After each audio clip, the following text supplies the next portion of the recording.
அனைவருக்கும் வணக்கம். ஸோ இன்னைக்கு அ banking and SSC point of வியூல என்ன கொஸ்டின்ஸ் இருக்கு அப்படிங்கிறத பார்ப்போம்.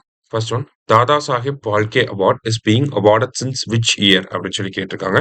So Dadasaheb Phalke award அப்படிங்கிறது பார்த்தீங்கன்னா 1969 இருந்து இந்த அவார்டு வந்து ரிலீஸ் பண்ணிட்டு இருக்காங்க.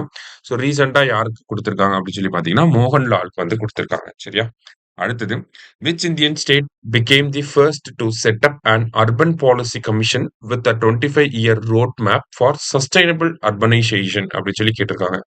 ஸோ நேஷனல் லெவல்ல அர்பனைசேஷன் கமிஷன்ல போட்டிருக்காங்க. எப்படின்னா ராஜீவ் காந்தி அவர்கள் பிரைம் மினிஸ்டர் இருந்தப்ப 1985ல. இப்போ ஒரு state government urban policy commission அப்படிங்கறத போட்டிருக்காங்க. ஃபர்ஸ்ட் டைமா அது எந்த ஸ்டேட் கவர்மெண்ட் அப்படின்னு சொல்லி பார்த்தீங்கன்னா கேரளா. சரியா? கேரளா தான் இத பண்ணியிருக்காங்க. அடுத்தது, who won the men's singles title at the US Open 2025 அப்படின்னு சொல்லி கேட்டிருக்காங்க. ஸோ யுஎஸ் ஓபன்ல மென்ஸ் சிங்கிள்ஸ் வின் பண்ணது யாருன்னா கார்லோஸ் அல்காரஸ். சரியா? ஸ்பெயின் நாட்டை சேர்ந்தவர்.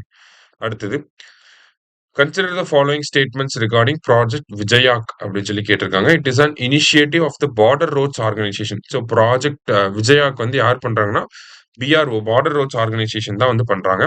It has an objective of providing road connectivity in the areas of Kargil and Zanskar region அப்படின்னு சொல்லி குடுத்திருக்காங்க.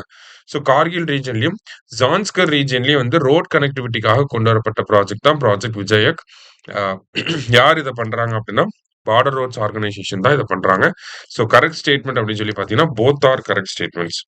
லாஸ்ட்டா, one in, one out scheme recently seen in the news is a migration agreement between which two countries அப்படின்னு சொல்லி கேட்டாங்க. So நம்ம போன மாசம் வந்து பார்த்திருந்தோம். துவாலுக்கும் ஆஸ்திரேலியாவுக்கும் ஒரு மைக்ரேஷன் அக்ரிமெண்ட் இருந்துச்சு அப்படின்னு சொல்லி. இப்ப இந்த one in, one out scheme வந்து migration agreement between UK and France. சரியா? இன்னைக்கு 5 கொஸ்டின்ஸ் பார்த்திருக்கோம். Thank you.